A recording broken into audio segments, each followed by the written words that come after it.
Bonsoir et bienvenue dans votre édition spéciale consacrée au municipal, comme vient de le dire Aurélie Chiron-Néautine dans votre journal. Pour m'accompagner ce soir, Claudine Véry, journaliste de l'AFP et du journal Le Monde en direct de Nouméa. Bonsoir. Et sur le plateau de Koné, Jean-Pierre Haïfa, ancien maire de Bourail. Donc il a occupé ce poste durant 30 ans. Bonsoir. Bonsoir. Et merci d'être avec nous. Donc bonsoir à tous les deux. Avant d'aller plus loin avec vous, cette carte avec les maires déjà en place. Boulou-Paris qui change demain et cette fois-ci avec Pascal Vittori qui est au perchoir avec 78,26%. Point-Bout, c'est la liste Yann Peraldi avec 52,34% des suffrages exprimés qui occupera la municipalité désormais. Farino Régis Roustan comptabilise 52,54% des suffrages exprimés. Joe Perronnet, réélu maire de Moindou avec 42,70%. Bélep avec Jean-Baptiste Moilou, réélu avec 53,33%. Wailou avec Pascal Sawa qui comptabilise 57,04% des suffrages exprimés. Lifou Robert Roui qui garde la mairie avec une large victoire avec 69,08%. Nouméa Sonia Lagarde enregistre une large victoire également avec 63,94%. À Ponériouin, Pierre Chanel Tutugoro dépasse aussi la barre des 50%. Donc élu maire pour un deuxième mandat, tout au même scénario où Alphonse Poignine garde la commune pour 5 ans avec 56,42% des voix. Et enfin Saramia, commune de moins de 1000 habitants, il n'y avait qu'un seul tour, donc c'est au prochain conseil municipal qu'on connaîtra le nom du maire, donc un fauteuil qui devrait être occupé par Prisca Oléro. Les autres communes donc passent au second tour et on en parle avec nos invités dans quelques instants. Mais l'autre image du jour que je voudrais vous partager, la voici. Donc Philippe Béléou, propriétaire du bateau, arrive avec 3 dames. Ces dames sont allées voter à l'annexe, à Ouégoua plutôt, sont en partie donc votées à l'annexe de la mairie de Ouégoua, située à la mission de Bandé. Et comme vous pouvez le voir, la route est inondée. Ces dames sont allées quand même voter en bateau, conséquence de la dépression Crétel. Alors, était-il prudent de maintenir ces élections? Est-ce que le mauvais temps explique à lui seul la forte abstention? Est-il possible de contester ces élections? On en parle donc avec nos invités. Alors, Monsieur Haïfa, puisque vous êtes sur ce plateau, on l'a entendu un peu partout chez nos confrères, ce qui a marqué, c'est le faible taux de participation au pays qui est de 52,87%. C'est moins de 10 points par rapport en 2014. Est-ce que c'est un taux qui vous a marqué également? Ce qui est marquant dans cette élection, c'est le taux d'abstention. Jamais dans une élection municipale, on a vu, je dirais, un désintérêt de la population votante. Ça veut dire quoi? Ça veut dire que peut-être trop de listes, parce qu'il faut aussi reconnaître qu'on avait dans certains secteurs pléthore de listes et que l'électeur ne s'y retrouvait pas. Alors, ce que l'on peut dire aussi, c'est qu'il y a la prime au sortant. Les maires sortants, pratiquement, sont tous sortis en tête, ou lorsqu'il y a eu faible taux de participation, ils sont passés au premier tour avec, je dirais, des pourcentages importants. On va revenir et ça, l'abstention permet souvent aux maires sortants de passer au premier tour avec un pourcentage de voix important. Alors, Claudine Véry, du côté de Nouméa, comment vous l'interprétez, ce taux de participation? Moi, je pense qu'évidemment, les conditions météo ont dû dissuader certains électeurs de ne pas aller aux urnes, encore que quand on voit les taux de participation dans la province Nord, qui était la zone la plus touchée, si on veut parler des intempéries, les taux de participation sont plus élevés que dans certaines communes du Sud. Ensuite, il y a une érosion, j'allais dire un mouvement général qu'on observe à chaque élection maintenant depuis quelques années en Nouvelle-Calédonie, avec une érosion de la participation, que ce soit législative ou provinciale, ce qui est symptomatique d'un certain désintérêt effectivement de la population pour la politique, d'un désamour entre la population et ses leaders. Et puis ensuite, je pense qu'il y a l'histoire des inscriptions automatiques qui ont un peu gonflé beaucoup le nombre d'inscrits, et donc forcément on a inscrit automatiquement des gens qui, par définition, ne s'intéressaient pas à la politique et aux enjeux électoraux. Donc je pense qu'il y a aussi ça qui a dû jouer dans le fait de cette abstention si forte. Alors, est-ce qu'en 30 ans de carrière au sein d'une mairie, Monsieur Haïfa, vous avez déjà vu ce chiffre, ce taux de participation? Eh bien non, parce que l'élection municipale, c'est une élection qui est particulière et de tout temps, c'est là qu'on trouve le plus de gens allant voter. Si on reprend, je dirais, ces 2 ou 3 derniers mandats, on votait plus, entre 70 et 80% pour certaines communes, qu'entre 41% et 70% dans le cas de figures de 2020. Même en 2014, il faut regarder le taux de participation en 2014, il était pratiquement de plus 10, voire 14 points.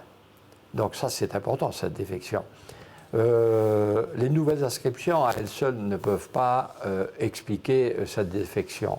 Le mauvais temps, ben on l'a vu à Ouébois, hein, le citoyen ayant envie de voter, il se déplace en bateau. Le phénomène du cyclone, le phénomène des inondations, il est valable pour certaines communes du Nord. C'est à moitié vrai pour les communes du Sud. Alors, je pense qu'il ne faut pas trouver des faux fuyants pour expliquer ce taux d'abstention. Je pense qu'il y a peut-être une fatigue des électeurs, parce qu'on ne peut pas comparer, pendant des années, j'étais dans le monde élu, on ne peut pas comparer une élection municipale avec une élection provinciale, avec une élection à députation ou avec une élection présidentielle. Ça ne se compare pas. D'abord, on a un corps électoral différent. Là, ce corps électoral, c'est le corps électoral général, donc tout le monde vote, et où tout le monde revendique le droit de voter, mais pour les municipales, ils ne s'intéressent pas. Alors pourquoi ce désintéressement? Pourquoi ce désintérêt? Il faudra le demander aux électeurs par sondage peut-être. Mais alors, y a-t-il aussi une dilution des compétences à travers ce nombre important de listes? Est-ce que aussi aujourd'hui, dans les communes, il y a moins d'attrait pour la population à voter pour une élection municipale, parce que peut-être qu'il y a moins à recevoir? Bon, il y a des questions à se poser. Alors, à part ce taux de participation, qu'est-ce qui vous a marqué en général, Claudine Véry, dans ces élections? La première chose qui a marqué, qui est incontournable, parce que c'est la capitale du territoire, c'est la victoire sans appel de Sonia Lagarde. Je pense que beaucoup d'observateurs considéraient qu'elle allait être élue dès le premier tour. C'est la prime du maire sortant? Mais qu'elle soit élue avec une telle majorité de 64%, c'est un score historique. Donc je pense que ça, effectivement, c'est quand même un fait très marquant de ce scrutin. Comment on l'explique? Moi, déjà en face d'elle, même s'il y avait beaucoup de listes, il y avait essentiellement des novices en politique. Il y avait peu de personnalités, peu de poids lourds, on va dire, qui se présentaient en face. Elle avait un bilan. Je pense qu'on dit souvent qu'une élection ne se fait pas sur un bilan, mais l'élection municipale peut-être quand même un petit peu. Donc, elle a eu un mandat assez actif avec beaucoup de chantiers entrepris. Puis, je crois que c'est un mandat aussi de proximité, le mandat municipal, où l'affect joue un peu, et je crois que Sonia Lagarde a tissé un lien avec la population nouméenne. On voit les gens l'aiment bien quand on parle d'elle dans la rue, les gens aiment sa personnalité, donc ça a joué très clairement en sa faveur, et son score historique mérite bien sûr d'être mentionné dans ce scrutin. Ensuite, on peut constater l'effondrement de Calédonie Ensemble. Je crois qu'il y avait eu le premier effet au provincial. Là, ça a été, on va dire, la deuxième la deuxième raclée, parce que le parti sort quand même très très amoindri de ce scrutin. Il passe, je crois, de 7 à 2 communes. Il garde 2 communes qui sont Moindou et Farino, des communes de moins de 1000 habitants. Donc c'est vrai que c'est une défaite dure pour le parti de Philippe Gomez. Ensuite, on peut mentionner l'éveil océanien, Nicolas Génération NC, qui font l'éveil océanien, qui maintient et qui confirme son implantation dans le paysage politique calédonien. Nicolas Metzdorf et Génération NC qui réussissent finalement leur entrée. Et puis aussi, je dirais, la progression du vote indépendantiste à Nouméa et dans le Grand Nouméa, avec les indépendantistes qui reviennent au conseil municipal de Nouméa et les bons scores qu'ils enregistrent à la périphérie. Je pense notamment à Luimapou, à Païta. Alors, Jean-Pierre Haïfa, que pensez-vous de la percée de Génération NC à la fois, par exemple? Eh bien, écoutez, Génération NC qui est, je dirais, la dissension, une partie de la dissension des électeurs de Calédonie Ensemble. Donc, il y a là un attrait pour le nouveau. Je pense qu'il y a un attrait pour le nouveau. Parce qu'il faut savoir que le pouvoir use, que avoir un maire pendant, pas forcément un maire, mais du même parti, ça part de Philippe Gomez, Corinne Voisin, et que là, la candidate de Calédonie Ensemble, elle était élue, certes, elle était adjointe, mais elle n'avait jamais joué un rôle de premier ou de première. Donc, Nicolas Metzdorf a fait une belle percée sur la foi. Maintenant, on se place au premier tour et on gagne au deuxième tour. Alors, là, ça dépendra des alliances. Ouais. Les alliances, c'est toujours difficile à faire. C'est toujours difficile, les alliances à faire. Que l'on prenne ensuite, après l'élection, des gens élus d'une autre liste pour constituer l'exécutif communal, des choses qui ne sont pas difficiles à faire. Faire une alliance, il faut éliminer des gens de votre liste pour intégrer d'autres personnes. L'art est difficile. Alors, donc, est-ce qu'il y a possibilité d'alliance? On en parle juste après. Je vous propose d'écouter Nicolas Metzdorf. Écoutez, c'est un bon résultat, mais ce n'est pas fini, il reste un second tour. Je voudrais d'abord remercier les Lafoyens qui se sont déplacés, et notamment ceux qui ont voté pour nous. Maintenant, le plus dur reste à faire, on va dire. Il y a encore une semaine pour gagner la mairie de La Foix, et je crois qu'il va falloir ouvrir des discussions avec d'autres mouvements pour savoir avec qui on peut se rassembler pour effectivement porter un projet commun sur la commune de La Foix. Il faut repartir voir les Lafoyens. C'est une deuxième campagne qui commence, on s'y était préparé, mais il faut le faire, quoi. Donc Jean-Pierre Haïfa, peut-être une possibilité d'alliance avec Brinon, Lionel, une autre liste? Alors, les alliances sont toujours possibles, et ça ne marche pas toujours forcément. Je rappelle que les listes, ou les listes sortantes en première position dans une élection à 2 tours n'ont pas toujours gagné au deuxième tour. Il faudra que donc Génération, et plus particulièrement Nicolas Metzdorf, démontre sa capacité à rallier au deuxième tour. À rallier, à aller chercher aussi au niveau de l'abstentionnisme, parce que La Foix, qui habituellement vote aussi, une commune qui vote à 80%, là, elle a voté à 70%, même un peu moins, je crois. Donc, il faut aller chercher ces abstentionnistes. Donc là, il faut convaincre, et c'est certainement projet contre projet. Alors, Claudine Véry a parlé également d'une jeune liste également, l'éveil océanien. À votre avis sur cette nouvelle liste également qui perce au niveau de Dimbéa, de la commune du Mont-d'Or? Et puis, à la fois, ce n'est pas négligeable. Les 200 et quelques voix, 200 et quelques voix de Joseph Amollet, ancien Calédonie Ensemble, où vont-elles aller? Et ça, c'est important. Alors, sur Païta, bon, il y a un résultat, mais il faut aussi reconnaître que Philippe, le maire sortant... Monsieur Le Courrier. Voilà. Donc, est en position, en pôle position, mais que l'élection n'est pas encore faite. Parce qu'au vu des oppositions pendant la campagne, à travers les meetings et autres, les critiques qui ont été portées contre le maire de Païta, donc, et puis il n'a pas le soutien total, je dirais intégral des loyalistes. Donc rien n'est encore fait sur Païta. Alors tout à l'heure, Claudine Berry, vous parlez justement de Sonia Lagarde et on voit l'apparition des indépendantistes avec 2 sièges dans la commune de Nouméa. Et ça fait 2 ans que ce n'était pas arrivé. C'est confond. Oui, il y a quelque chose que je n'ai pas dit tout à l'heure concernant les faits marquants de ce scrutin. Et je tiens quand même à le souligner. Au sortir des élections en 2014, après le 2e tour, il y avait 6 femmes qui étaient maires. Cette fois, je crois qu'on est parti pour 3 femmes maximum. Donc ce sera un chiffre divisé par 2. Je crois qu'on peut regretter que les femmes ne soient pas plus présentes dans ce scrutin. On voit qu'en France, après les mouvements MeToo, les mouvements féministes, c'est dommage que ça n'atteigne pas les rives de la Nouvelle-Calédonie et qu'il n'y ait pas plus de femmes qui soient aux commandes des communes, parce que je crois que dans le précédent mandat et dans toutes les assemblées où elles sont représentées, elles ne déméritent pas.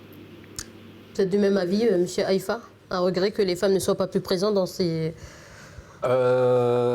Les femmes, si on reprenait il y a 20 ans de ça, il y avait peu de femmes. Il y a peu de femmes dans les communes, peu de femmes adjointes. Aujourd'hui, eh bien, Poum, Henriette, est encore en pole position pour pouvoir être maire à nouveau. Il est vrai que sur Saramea, une probabilité qu'il y ait une femme. Bon, Nouméa, Sonia Lagarde, que je connais bien, que je félicite au passage, a été en opposition pendant plusieurs années. Aujourd'hui, bon, elle confirme, elle a confirmé ses capacités. De toute façon, on ne peut pas nier aux femmes les capacités d'exercer. Il est vrai que ici, effectivement, on nous reproche, mais il ne faut pas aussi perdre de vue qu'il est quand même difficile culturellement à ce que les hommes admettent que les femmes tiennent des postes de responsabilité, parce que de toute façon, elles le font aussi bien, sinon mieux. Alors là, on vient de parler des femmes. J'avais posé une question à Claudine Berry quand elle parlait justement de la victoire de Sonia Lagarde, l'apparition des indépendantistes justement dans le conseil municipal de la mairie de Nouméa. Donc un fait marquant, ça fait 12 ans qu'il n'avait pas, cette place-là. Enfin, c'est vrai que ça fait marquant, mais lorsque, là, je pense que Joseph Bonnet-Moi était un bon candidat, puisqu'il a réussi à faire voter les indépendantistes sur Nouméa. Il ne faut quand même pas perdre de vue que Nouméa est la plus grande tribu du territoire.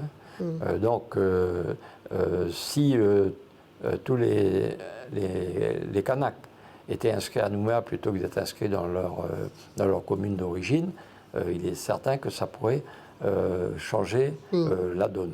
En parlant de bons candidats, Claudine Berry, donc vous parlez justement de l'éveil océanien. Alors qu'est-ce qui a vraiment fonctionné chez eux et qui n'a pas fonctionné chez les autres?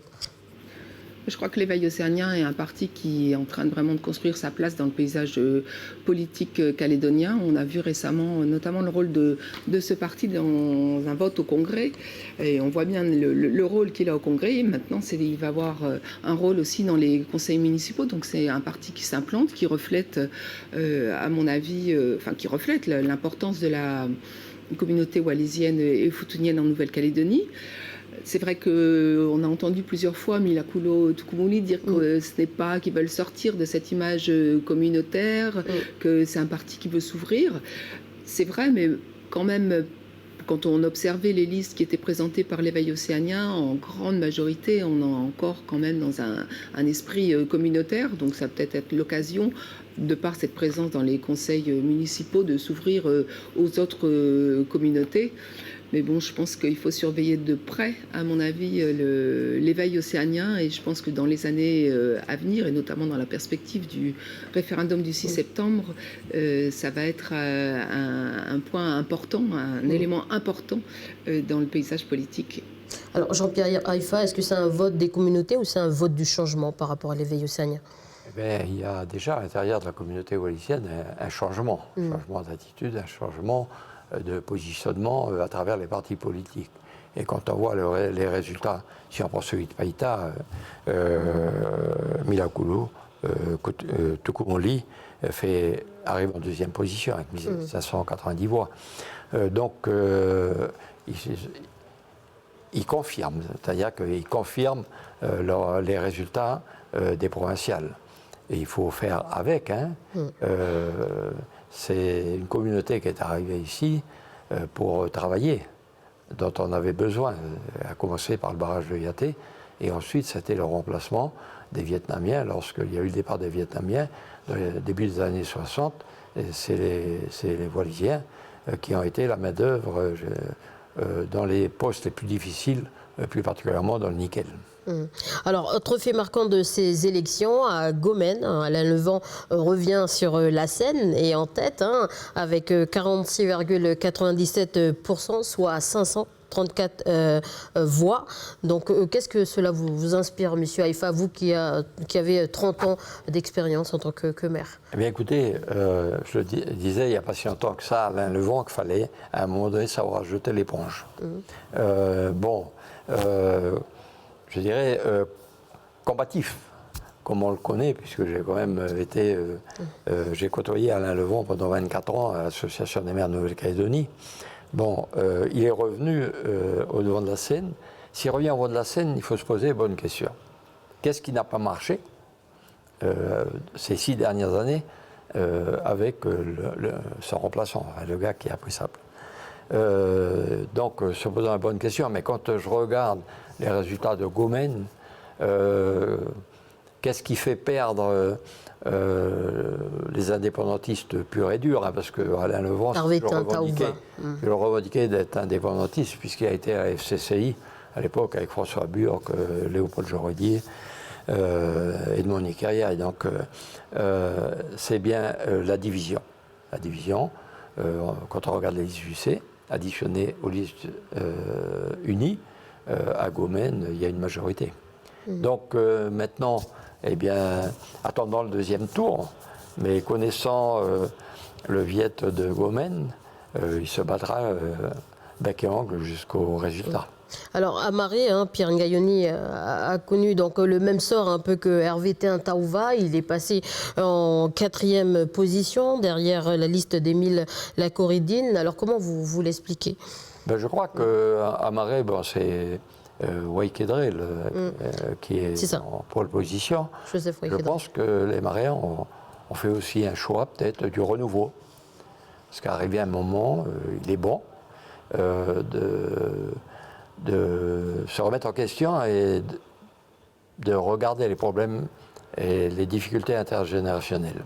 Et je pense que Pierre, que j'aime bien, je suis ami avec Pierre, je pense qu'il a fait son temps, et si les électeurs UC de Marais, enfin UC de Marais le sanctionnent, puisque de toute façon il est une liste, je dirais, bis UC, ça veut bien dire qu'ils veulent le changement. Alors, tout à l'heure, on parlait du taux de participation. Claudine Berry, est-ce qu'il est possible justement de contester ces élections, en sachant qu'il y a eu la météo, par exemple? Il faudrait que quelqu'un, effectivement, les conteste devant le tribunal administratif et qu'il dépose un recours. Après, est-ce qu'on considérera que les conditions météo ont pu rendre insincère ce vote? Je ne sais pas. Peut-être, mais bon, c'est difficile à dire. C'est vrai qu'il y a eu des gens qui n'ont pas pu aller voter à cause des conditions météorologiques, mais est-ce que de là à ce que ça rende les résultats insincères, je ne sais pas. A priori, je ne pense pas, mais je n'en sais rien. Alors, votre avis, M. Haïfa, est-ce qu'il était prudent de maintenir ces élections alors que la météo annonçait déjà la venue d'une dépression? Je ne crois pas qu'il faut mettre sur le dos de la météo la défection. La défection, elle est générale à ces élections. Donc, on n'est pas en France avec le coronavirus. On est en Nouvelle-Calédonie. Et je ne vois pas comment on pourrait remettre en question ces élections, puisque ces élections à 2 tours, on verra bien au deuxième tour si les Calédoniens ont porté un intérêt particulier à aller voter. Tout le territoire n'a pas été touché par la météo. Alors, tout à l'heure, Claudine Véry parlait de la claque de Calédonie Ensemble. On ne vous a pas entendu sur le fait que Calédonie Ensemble, en fait, perd des communes et perd des voix en Nouvelle-Calédonie. Votre avis là-dessus? Eh bien... Est-ce qu'on n'assiste pas à la descente aux enfers du parti de Philippe Gomez? Eh bien, écoutez, la descente aux enfers, on en a connu d'autres. Hein. Descente aux enfers de partis politiques. Hein. Il est certain que les Calédoniens ont sanctionné Calédonie Ensemble au moment des élections provinciales et que là, ben, on se rend compte qu'il en est de même pour les municipales. Donc maintenant, ben, Calédonie Ensemble doit faire, je dirais, son autocritique, voir ce qui n'a pas été et peut-être pour rebondir, hein, parce que de toute façon, les cycles politiques en Nouvelle-Calédonie, on les a toujours connus, les cycles majoritaires de changement. Donc, à eux de faire. Ils sont jeunes, ils ont encore des possibilités et il y a encore des probabilités. Alors, une dernière question, qu'est-ce que vous espériez pour le deuxième tour? Eh bien, moi, pour le deuxième tour, ce que je souhaiterais, c'est qu'il y ait une mobilisation beaucoup plus forte, parce que ça a pratiquement toujours été qu'au deuxième tour, il y ait une participation forte. Parce que souvent, les gens attendent le passage du premier tour, on a le temps, il y a un deuxième tour. Mais pour leur faire comprendre que c'est au premier tour qu'on se qualifie, et c'est au deuxième tour qu'on gagne. Ça, c'est évident. Bon. Alors, au deuxième tour, effectivement, il y a des personnalités qui sont au deuxième tour. Mais je crois que la sagesse, et puis de toute façon, comme le disait hier Jean-Pierre Diaoué, une commune comme Yinguen, que ce soit un gars du C ou un gars du Palika qui gagne, c'est indépendantiste. Poindimier, que ce soit Paul Naoutine ou Paul Eliwan, c'est indépendantiste. Bon, donc je crois que le deuxième tour, oui, ça va être fort intéressant. Ça va être des communes, communes du Mont-d'Or, commune de Dimbéa, Païta. Païta, il y a un enjeu beaucoup plus risqué pour Willy, ce maire sortant, que pour Georges Naturel ou que pour Monsieur Le Courrieux sur le Mont-d'Or. Où il va y avoir un beau deuxième tour, ça va être sur la foi. La foi, là, ça va être quelque chose de chaud. Sur Gomène, ça va être chaud.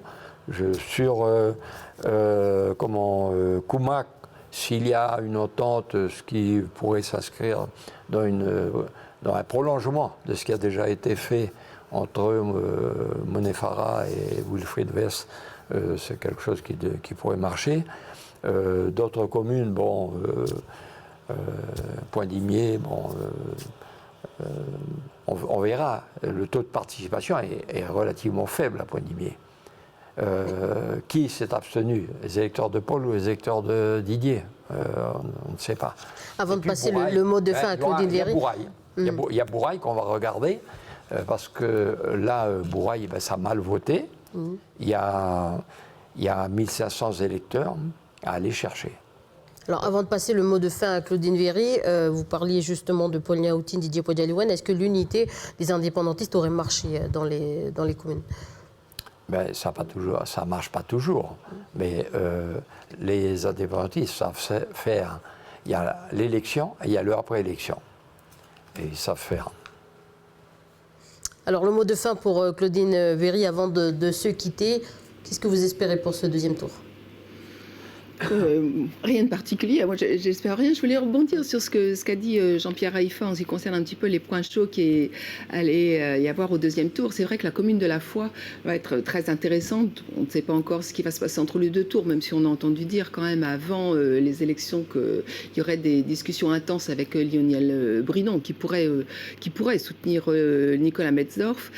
Et s'il est élu, ce serait quand même effectivement un sacré pied de nez à son ancien mentor, puisque faut pas oublier que Philippe Gomez la Foi a été le tremplin de sa carrière politique. Il a été élu à je crois 27 ou 28 ans, donc encore un peu plus jeune que Nicolas Metzorf qui en a 31, à la tête de la foi. Donc je pense que ce serait effectivement un drôle de clin d'œil politique que Nicolas Metzorf pourrait lui faire.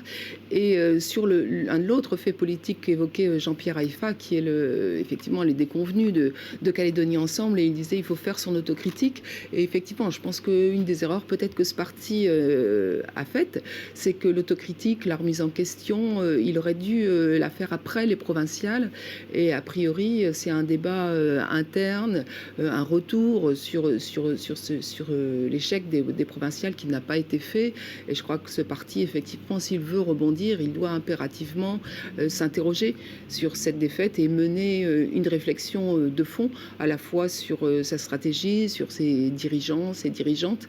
Et à mon avis, la période qui a séparé les provinciales des municipales aurait pu être mise à profit pour faire ce travail. Et d'après ce qu'on m'a dit de militants ou d'adhérents, ce travail n'a pas été fait.